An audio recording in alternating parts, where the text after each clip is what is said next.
Assalamualaikum warahmatullahi wabarakatuh. Halo semuanya. Perkenalkan, saya Tiara Nur Anissa. Saya salah satu mahasiswi dari program studi Ilmu Komunikasi, Fakultas Ilmu Sosial dan Ilmu Politik Universitas Tanjung Pura. Dan di video kali ini, saya akan menerangkan mengenai teori komunikasi. Di sini saya akan menjelaskan 25 teori komunikasi menurut para ahli yang bisa menjadi rujukan kita dalam mempelajari ilmu komunikasi lebih lanjut. Yang pertama, ada teori komunikasi Lasswell. Teori ini pertama kali dipopulerkan pada tahun 1948. Lasswell menyatakan bahwa cara terbaik untuk menerangkan proses komunikasi ialah dengan menjawab pertanyaan who, say what in which channel, to whom, with what effect. Yang pertama yaitu who, yang dapat diartikan sebagai sumber atau komunikator yang menyampaikan pesan. Yang kedua ada say what, yang berarti apa yang akan disampaikan oleh komunikator kepada komunikan yang biasanya berupa informasi atau pesan. Yang ketiga, in which channel, yang dapat diartikan sebagai suatu alat untuk menyampaikan pesan dari komunikator kepada komunikan, baik secara langsung yaitu tatap muka ataupun secara tidak langsung melalui media cetak ataupun elektronik. Yang keempat ada to whom, yang berarti seseorang yang menerima pesan, yang biasanya disebut dengan komunikan. Dan yang terakhir ada with what effect, yang berarti dampak atau efek yang terjadi pada si komunikan setelah menerima pesan dari si komunikator, baik itu perubahan sikap atau bertambahnya pengetahuan. Yang kedua ada teori behaviorisme.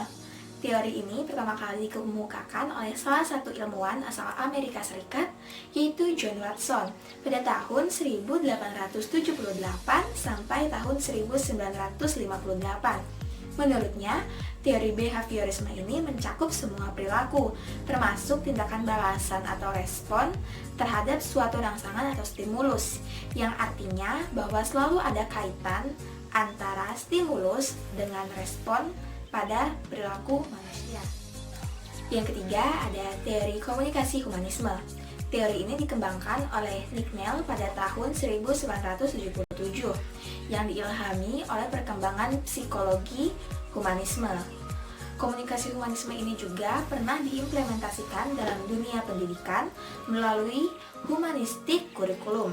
Dan isi teori ini itu lebih menekankan pada pengawasan dan tanggung jawab bersama antar peserta didik, dengan harapan nantinya para peserta didik ini dapat menyesuaikan dalam kehidupan masyarakat.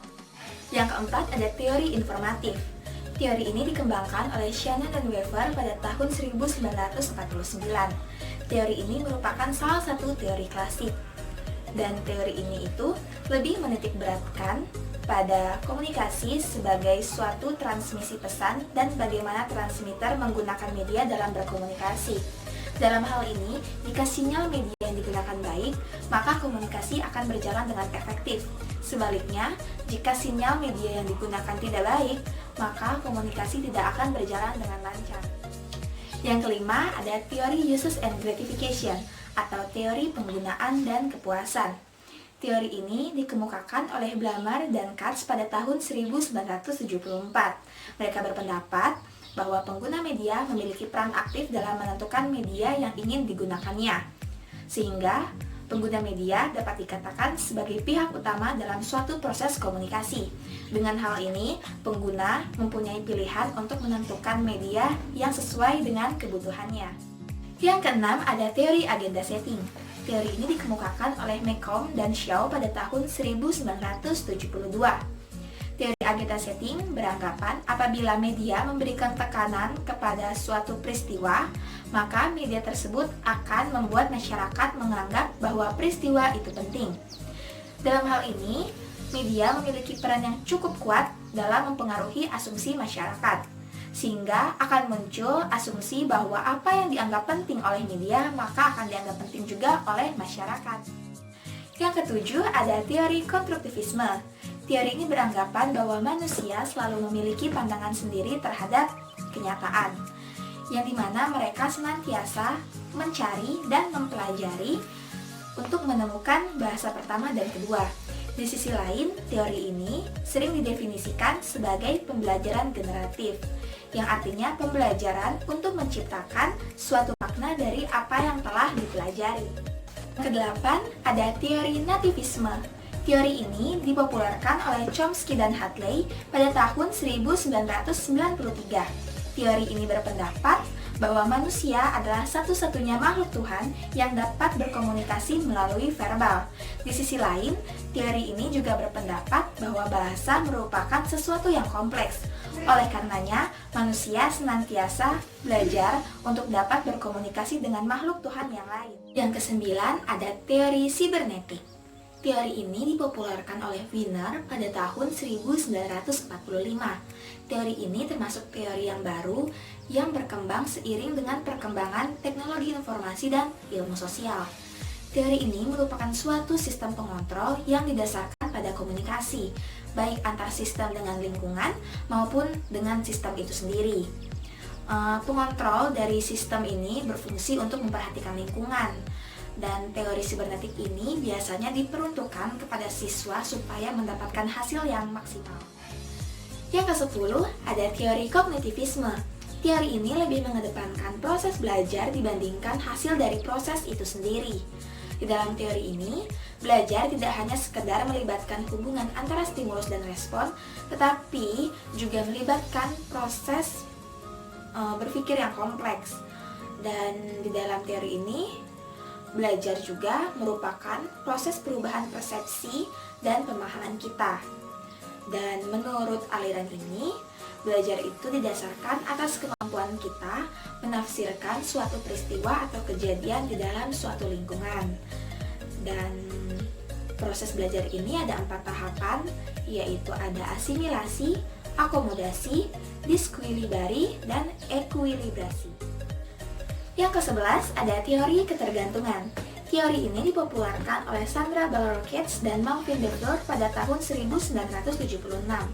Fokus dari teori ini adalah kondisi struktural yang ada di dalam masyarakat. Fokus ini cenderung mudah dipengaruhi oleh media massa. Teori ini biasanya disematkan pada komunitas masyarakat modern, di mana pada masyarakat modern, media massa sangat dianggap penting dalam tujuan beberapa proses. Yang ke-12 ada teori inokulasi. Teori ini dikemukakan oleh McGuire. Inokulasi ini juga sering disebut sebagai suntikan yang mengambil analogi dari ilmu medis, yang diibaratkan orang yang tidak siap menahan suatu penyakit, maka dia harus disuntikan vaksin terlebih dahulu supaya memperkuat daya tahan tubuhnya. Teori ini juga mengemukakan bahwa lebih baik membekali terbujuk dengan argumen sanggahan daripada membiarkannya tidak siap menyangkal perspektif lawan. Yang ke-13 ada teori kultivasi. Teori ini dipopulerkan oleh George Gardner. Teori ini adalah teori yang membahas mengenai efek dari komunikasi massa. Dan pandangan dari teori ini adalah bahwa media massa memiliki efek yang bersifat kumulatif dan lebih berdampak pada tataran sosial budaya yang ada di dalam masyarakat dibandingkan personal seseorang. Yang ke-14 ada teori spiral of silence atau teori spiral keheningan. Teori ini dipopulerkan oleh Elizabeth Noel dan Neumann pada tahun 1976. Teori ini membahas tentang bagaimana suatu pendapat umum terbentuk di dalam masyarakat. Di dalam teori ini juga menjelaskan bahwa terbentuknya suatu pendapat umum di dalam masyarakat juga ditentukan oleh proses saling mempengaruhi antara komunikasi massa, komunikasi antar pribadi, persepsi masing-masing individu, serta hubungannya dengan pendapat orang lain yang ada di dalam masyarakat. Yang ke-15 ada teori norma dan budaya. Teori ini beranjak daripada pengaruh media massa yang kuat mengenai suatu hal. Suatu hal tersebut dapat mempengaruhi kondisi sosial budaya yang ada di dalam masyarakat. Di dalam teori ini, pesan dari media massa mampu mengubah norma yang ada di dalam masyarakat. Di sisi lain, juga mampu memperkuat norma yang ada di dalam masyarakat, bahkan mampu menciptakan norma yang baru di dalam masyarakat. Yang ke-16 ada teori operant conditioning. Teori ini pertama kali dipopulerkan oleh Skinner pada tahun 1904 sampai 1990. Skinner berpendapat bahwa penghargaan dan motivasi adalah dua faktor penting dalam proses pembelajaran. Tidak hanya itu, Skinner juga berpendapat bahwa tujuan psikologi dalam komunikasi adalah untuk mengontrol tingkah laku. Pada teori ini, contohnya adalah seorang guru yang memberikan penghargaan, hadiah, atau nilai tinggi kepada muridnya supaya menjadi lebih rajin belajar. Di sisi lain, operant conditioning ini juga merupakan proses pemberian motivasi terhadap suatu tingkah laku atau perilaku yang mengakibatkan perilaku tersebut dapat terulang atau menghilang sesuai dengan keinginannya. Yang ke-17 ada teori dependensi efek komunikasi massa. Teori ini merupakan salah satu teori dari komunikasi massa. Dependensi efek komunikasi di sini beranggapan bahwa kepercayaan individu terhadap media akan berkembang apabila kebutuhan informasional yang tidak dapat ditemukan dalam pengalaman langsung terpenuhi. Di dalam teori ini, massa bergantung kepada media untuk mencapai suatu tujuan. Ini merupakan pendekatan konsisten dalam gagasan dasar dari model penggunaan. Yang ke-18 ada teori classical conditioning. Teori ini dipopulerkan oleh Ivan Petrovich Pavlov. Menurut teori ini, belajar merupakan proses perubahan yang terjadi karena adanya syarat-syarat. Karena adanya syarat-syarat tersebut akhirnya menimbulkan reaksi atau respon. Lalu, untuk membuat seseorang itu belajar, maka keberadaan syarat-syarat tersebut sangat dibutuhkan. Di sisi lain, fokus dari teori ini adalah pembelajaran yang dilakukan secara otomatis setelah latihan-latihan yang dilakukan secara terus-menerus. Yang ke-19 ada teori analisis transaksional. Analisis transaksional adalah teori pendekatan psikoterapi yang lebih menekankan pada hubungan interaksional. Transaksional sendiri dimaksudkan sebagai hubungan komunikasi antar individu. Teori ini digunakan untuk mengetahui bentuk isi pesan yang tersampaikan dalam suatu komunikasi, dan teori ini biasanya digunakan untuk konseling kelompok. Yang ke-20 ada teori pengharapan nilai. Teori ini merupakan bagian dari teori komunikasi massa. Teori pengharapan nilai ini bertujuan untuk mengetahui pengaruh media terhadap massa dinilai dari segi kepentingan penggunaannya. Di dalam teori ini, sikap seseorang terhadap segmen-segmen media ditentukan oleh evaluasi dan perspektif mereka terhadap media tersebut.